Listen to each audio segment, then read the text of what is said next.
À vous entendre, Agnès Verdier-Molinier, après avoir bien lu en détail votre livre «Où va notre argent?», on se dit, mais à vous entendre, il faudrait, je ne sais pas, faire 10 fois la réforme des retraites qui est faite aujourd'hui. Rien n'est suffisant. Mais la réforme des retraites, c'est rien du tout par rapport à ce qui est devant nous. Vous avez vu ce que ça a provoqué dans le pays? Oui, mais la réalité, c'est qu'à un moment, il faut expliquer aux Français que cet argent, c'est notre argent. Et c'est pour ça que j'ai appelé ce livre comme ça. Si on n'explique pas que tout ce qui est dépensé, tout ce qui a été dépensé pendant le quoi qu'il en coûte et qui a été trop dépensé, ça c'est sûr, et qui nous a emmenés encore plus dans le mur, avec un coût annuel de la dette qui arrive en ce moment autour des 60-70 milliards d'euros par an. On va avoir le coût de la dette qui va être le premier poste budgétaire de l'État. Ça va être un moment de bascule incroyable, c'est-à-dire que premier poste Mais pour que ça se budgétaire. matérialise pour nous, là, pour les auditeurs qui écoutent, en quoi ça va être un moment de bascule? Qu'est-ce qui va changer, Ce j'allais qui dire, va dans nos changer, vies? c'est que, à partir du moment où on n'est pas capable de montrer qu'on peut faire des économies, qu'on peut faire des efforts, et c'est ça d'ailleurs qu'est en train de préparer Bercy. Ils l'ont clairement dit ces derniers jours. Ils préparent un plan d'économie parce qu'ils n'ont plus le choix. Donc la réforme des retraites, c'est le début du retournement de la situation sur la question de l'argent magique.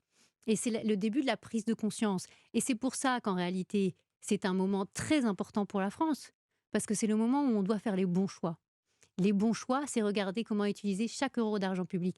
Et c'est possible, parce que la Banque de France l'a fait, par exemple. Ces dernières années, elle a baissé en euros courants 18% de son budget. Mais vous dites c'est possible. Vous esquissez des solutions, des pistes. Donc c'est pas du tout d'ailleurs un livre décliniste, mais on a envie aussi de savoir, est-ce que vous croyez vraiment que ça peut changer? Bien sûr, parce que justement, l'argent maintenant coûte.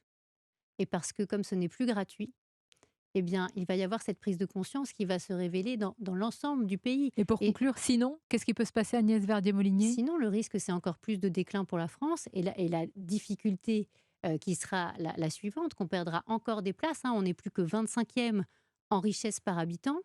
Aucun d'entre nous n'a envie qu'on continue à faire la dégringolade. Si on veut remonter, eh bien, c'est justement la question de regarder chaque euro d'argent public, savoir où va notre argent, l'utiliser le mieux possible pour avoir la meilleure qualité de service public possible, et en face, pouvoir baisser la pression fiscale pour pouvoir retrouver de la compétitivité dans nos entreprises, mais aussi du pouvoir d'achat pour nos ménages.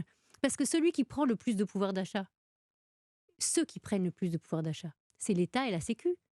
Parce que quand le patron paye 100 en France, dans la poche du salarié à la fin du mois, il n'y a que 47 euros. Voilà pourquoi ce sujet nous concerne tous.